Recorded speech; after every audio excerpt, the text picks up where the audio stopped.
Hello everyone. अगर English में कहना हो कि तुम इतने खुश कैसे रह लेते हो, तो इसे इंग्लिश में कहेंगे how do you remain so happy या फिर सो चेयरफुल। तुम इतने खुश कैसे रह लेते हो, how do you remain so happy. अब अगर कहना हो आप किससे मिलना चाहते हैं या फिर तुम किससे मिलना चाहते हो, इसे इंग्लिश में कहेंगे whom। HOOM, बस whom पढ़ेंगे इसे। whom do you want to meet, आप किससे मिलना चाहते हैं, whom do you want to meet। अगर कहना हो मैं फंस गया हूँ या फिर मैं अटक गया हूँ, तो इसे इंग्लिश में कहेंगे आई एम स्टक। मैं फंस गया हूँ, आई एम स्टक। अगर कहना हो तुम्हें क्या लगता है, तो इसे इंग्लिश में कहेंगे व्हाट डू यू थिंक। तुम्हें क्या लगता है या फिर तुम क्या सोचते हो, तो इसे इंग्लिश में कहेंगे what do you think. Next है, अब अगर कहना हो तुम क्या सोच रहे हो, तो इसे इंग्लिश में कहेंगे व्हाट आर यू थिंकिंग। तुम क्या सोच रहे हो, what are you thinking. Next है, अगर कहना हो मुझे ये मुश्किल लगता है, तो इसे इंग्लिश में कहेंगे आई फाइंड इट डिफ़िकल्ट। मुझे ये मुश्किल लगता है, कठिन लगता है, आई फाइंड इट डिफ़िकल्ट। अगर कहना हो तुम्हें जाने की ज़रूरत नहीं है, तो इसे इंग्लिश में कहेंगे you don't need to go या फिर you don't need to leave. तुम्हें जाने की ज़रूरत नहीं है, you don't need to go. अगर कहना हो मुझे अपना करियर बनाने दो, तो इसे इंग्लिश में कहेंगे लेट मी बिल्ड। जैसे होता है ना ट्रस्ट बिल्ड करना, मतलब ट्रस्ट बनाना, तो let me build my career. मुझे अपना करियर बनाने दो, let me build my career. Next है, अगर कहना हो तुम मेरा पीछा क्यों कर रहे हो, तुम मुझे फॉलो क्यों कर रहे हो, तो इसे इंग्लिश में कहेंगे why are you following me. तुम मेरा पीछा क्यों कर रहे हो, why are you following me. Next है, अगर कहना हो मैं तुम्हारा पीछा करता रहूँगा, तो इसे इंग्लिश में कहेंगे आई या फिर आई शैल कीप फॉलोइंग यू। मैं तुम्हारा पीछा करता रहूँगा, I keep following you. Next है, मैं अब थोड़ा आराम करने जा रहा हूँ, तो इसे इंग्लिश में कहेंगे I am going to take some rest.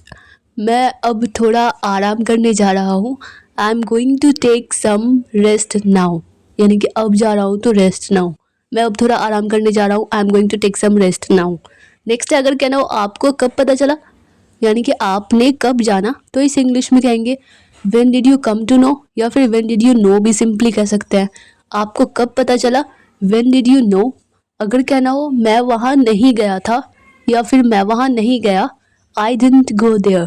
मैं वहाँ नहीं गया था, आई डिडंट गो देयर। अगर कहना हो उन्होंने कोशिश नहीं की या फिर उन लोगों ने कोशिश नहीं की थी, तो इसे इंग्लिश में कहेंगे दे डिडंट ट्राई।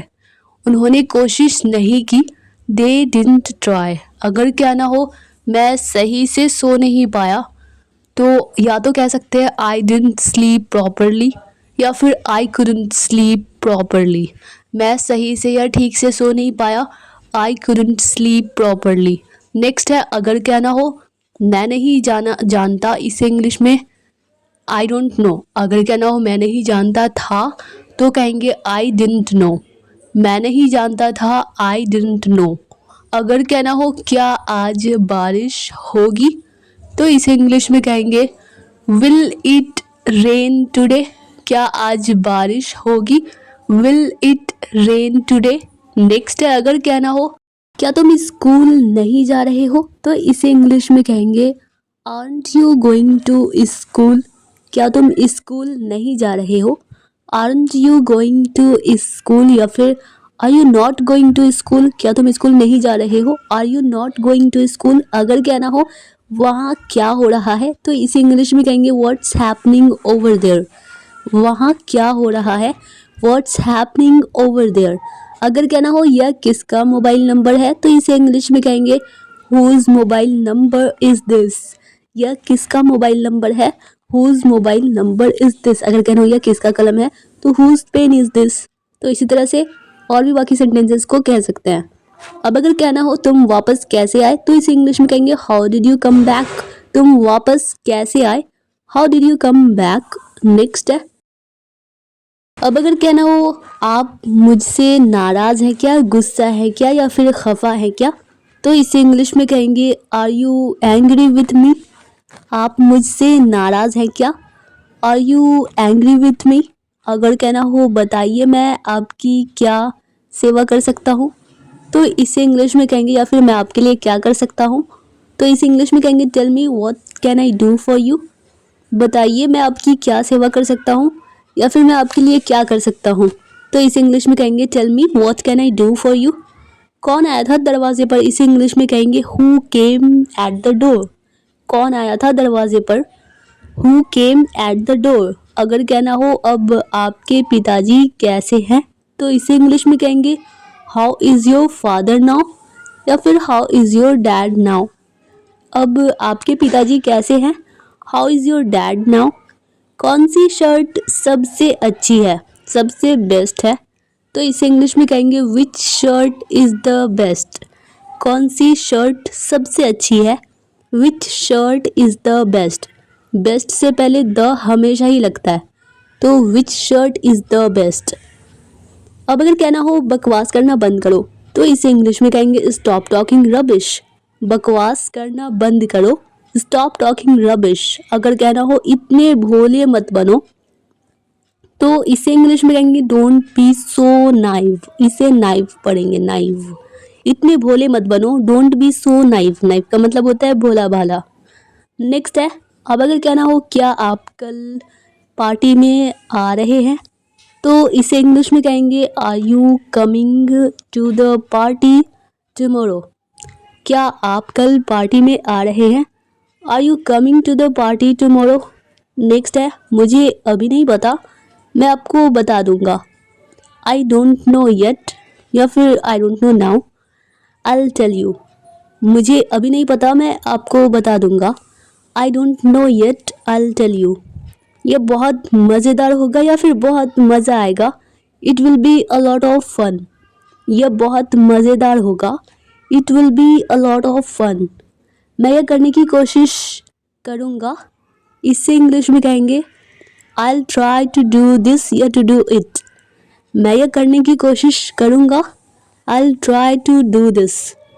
सुबह सुबह हर रोज़ टहला करो, इसे इंग्लिश में कहेंगे take a walk every morning. सुबह सुबह हर रोज़ टहला करो, take a walk every morning.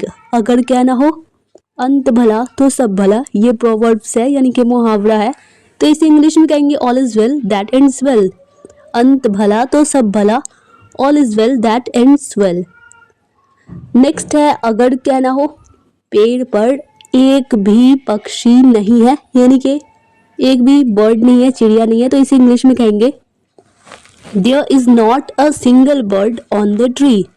पेड़ पर एक भी पक्षी नहीं है, there is not a single bird on the tree. अगर कहना हो इस गांव में कोई मंदिर नहीं है, तो इसे इंग्लिश में कहेंगे there is no temple in this village. इस गांव में कोई मंदिर नहीं है, कोई टेम्पल नहीं है, तो इसे इंग्लिश में कहेंगे there is no temple in this village. आसमान में एक भी तारा नहीं है, there is not a single star in the sky. आसमान में एक भी तारा नहीं है, there is not a single star in the sky. मैं तुम्हारी हालत समझती हूँ, आई अंडरस्टैंड योर सिचुएशन। मैं तुम्हारी हालत समझती हूँ, परिस्थिति समझती हूँ, आई अंडरस्टैंड योर सिचुएशन। क्या वहाँ जाना ठीक रहेगा, would it be okay to go there. क्या वहाँ जाना ठीक रहेगा, would it be okay to go there. Next है, अब अगर कहना हो मैंने फैसला कर लिया है, अब मैं वहाँ किसी कीमत पर नहीं जाऊँगा, तो इसे इंग्लिश में कहेंगे I have decided that now I won't go there at any cost. मैंने फैसला कर लिया है, आई हैव डिसाइडेड नाउ, अब मैं वहाँ नहीं जाऊँगा, किसी कीमत पर नहीं जाऊँगा, तो इसे इंग्लिश में कहेंगे that now I won't go there at any cost. सबको खुश रखना बहुत मुश्किल होता है, it's very difficult to keep everyone happy. सबको खुश रखना बहुत मुश्किल होता है, it's very difficult to keep everyone happy. अगर एक को मनाता हूँ तो दूसरा रूठ जाता है। If I convince one the other one gets angry. अगर एक को मनाता हूँ तो दूसरा रूठ जाता है। If I convince one the other one gets angry. मेरे पास थोड़े कम पैसे हैं। I have a little less money. मेरे पास थोड़े कम पैसे हैं। I have a little less money. अगर कहना हो दांत से नाखून मत काटो, तो इसे इंग्लिश में कहेंगे don't bite nails with teeths. दांत से नाखून मत काटो, don't bite nails with teeths. Dear all students, अगर यह वीडियो आप लोगों के लिए थोड़ी सी भी हेल्पफुल रही हो, आप लोगों को थोड़ी सी भी पसंद आई हो, तो वीडियो को लाइक कर दो। आगे भी इस तरह की रेगुलर वीडियोस पाने के लिए चैनल को सब्सक्राइब भी कर लीजिए।